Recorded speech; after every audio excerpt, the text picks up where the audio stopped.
जे होते ते चांगले होते. गौतम बुद्धांची प्रेरणादायी कथा.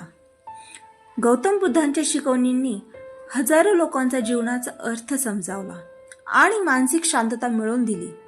त्यांच्या कथा साध्या असल्या तरी त्यातून मिळणाऱ्या शिकवणींमुळे त्या अतिशय प्रेरणादायी ठरतात. जे होते ते चांगले होते ही कथा याच शिकवणींचे सुंदर उदाहरण आहे. एका वेळेस एका छोट्या गावात एक तरुण शिष्य राहत होता. तो बुद्धांची शिकवण मनापासून मानत असे, परंतु त्याच्या आयुष्यातील प्रत्येक गोष्ट व्यवस्थित होत नसल्याने तो नेहमी नाराज राहत असे.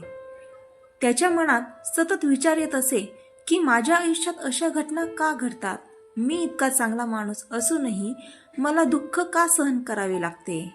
एके दिवशी त्याला वाटले की बुद्धांकडे जाऊन आपली समस्या मांडावी. तो बुद्धांच्या आश्रमात पोहोचला. बुद्ध शांततेत बसले होते. शिष्याने विनम्रतेने विचारले, गुरुदेव, माझ्या आयुष्यात अनेक अशा घटना घडतात ज्या माझ्या मनाला त्रास देतात. अशा वेळी मला काय करावे. बुद्ध हसले आणि शिष्याला जवळ बोलावले. ते एका झाडाखाली बसले आणि त्याला एक कथा सांगण्यास सुरुवात केली. राजा आणि मंत्रीची कथा. एकेकाळी एका राज्यात एक राजा राहत असे. तो अत्यंत प्रगल्भ परंतु स्वभावाने थोडासा उतावीळ होता. त्याचा प्रधानमंत्री मात्र नेहमी शांत आणि संयमी होता. राजाला एखाद्या गोष्टीवर राग आला किंवा काही अनपेक्षित घडले की तो खूप अस्वस्थ होत असे. मात्र मंत्री नेहमीच म्हणत असे, जे होते ते चांगल्यासाठीच होते. एक दिवस राजा शिकार करायला जंगलात गेला. शिकारीच्या वेळेस त्याचा बाण चुकला आणि त्याच्या हाताला इजा झाली. त्याचे एक बोट कापून गेला. रागवलेल्या राजाने आपल्या मंत्र्याला बोलावले आणि आपली तक्रार केली.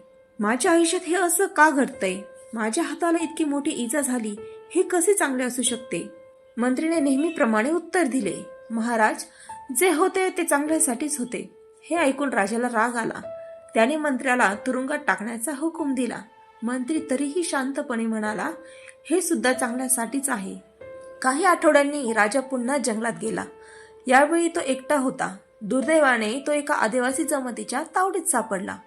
ही जमात आपल्या देवतेला प्रसन्न करण्यासाठी मानव बळी देत असे. त्यांनी राजाला पकडले आणि बलिदानासाठी तयार केले. तेव्हा त्यांच्या जमातीचा पुजारी आला आणि राजाचे शरीर तपासू लागला. अचानक त्याने पाहिले की राजाचे एक बोट नसते. पुजारी मोठ्याने म्हणाला, हा अपूर्ण आहे. देवतेसाठी अपूर्ण शरीराचे बलिदान दिले जाऊ शकत नाही. याला सोडा. राजा जिवंत सुटला आणि आपल्या राज्यात परत आला. त्याला मंत्र्याच्या शब्दाची आठवण झाली. जे होते ते चांगल्यासाठीच होते. राजाने मंत्र्याला तुरुंगातून सोडले आणि त्याची माफी मागितली. मंत्री हसून म्हणाला, महाराज, मला तुरुंगात टाकले ते सुद्धा चांगल्यासाठीच होते. जर मी तुमच्या सोबत असतो तर आदिवासींनी मला पकडले असते आणि माझे बलिदान झाले असते. ही कथा ऐकून शिष्याला समजले की जीवनात घडणाऱ्या प्रत्येक गोष्टीचा अर्थ त्वरित कळत नाही. काही वेळा आपण दुःखात असतो, परंतु नंतर लक्षात येते की त्या गोष्टीमुळे आपल्याला मोठ्या संकटापासून वाचवले गेले. गौतम बुद्धांनी शिष्याला सांगितले, जीवनात घडणाऱ्या प्रत्येक गोष्टीकडे सकारात्मक दृष्टिकोनातून पहा.